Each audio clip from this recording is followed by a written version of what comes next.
আজকের ভিডিওটি মূলত খাওয়া আর রান্না নিয়েই তৈরি। হ্যালো সবাইকে, কেমন আছেন সবাই? আশা করছি ভালো আছেন। আমিও খুব ভালো আছি। কিছুদিন আগে আপনাদের সঙ্গে একটি ভিডিও শেয়ার করেছিলাম যেখানে আমি রান্না করছি।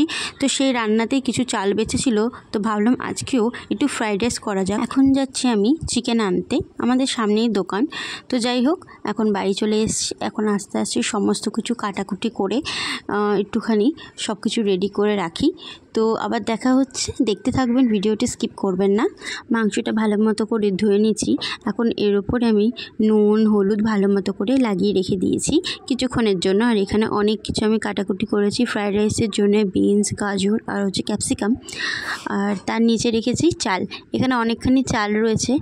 চালটা 1 ঘন্টা ভিজিয়ে রাখতে হয়। এখন সবে 15 মিনিট হয়েছে, তাই ভাবলাম এদিকে একটু মাংসটা আমি ঝটপট করে রাখি। তো এদিকে তেল দিয়ে দিলাম মাংসের জন্য। এবার মাংসটা আমি কষাবো। তো যাই হোক, অনেকটা কষিয়ে ফেলেছি। তো পুরো ভিডিওটা দেখতে থাকবেন। মাংস আমার ভীষণভাবে প্রিয়। তো মাংসর যে কোনো আইটেম আমার খুব ভালো লাগে, সেটা চিকেনের যে কোনো আইটেম হোক না কেন। তো আজকে বিশেষ কিছু নয়, মা একদমই চিলি চিকেন খাওয়া পছন্দ করে না।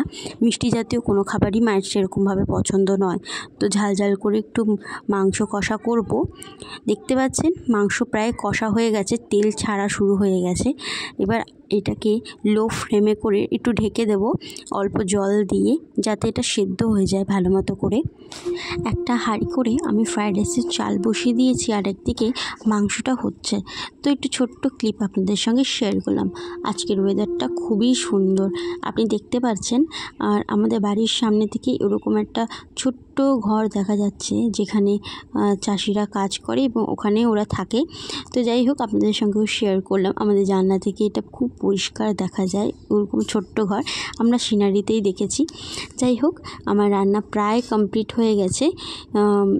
তো এখন এবার চলে এসছে জল। তো যাই, আমি জলদি গিয়ে জলটা ভরে আসি, তারপর দেখা হচ্ছে। তো জল ভরতে গিয়ে আমি পুরোই ভিজে গেছি। তো জল টল ভরা হয়ে গেছে এখন আমার।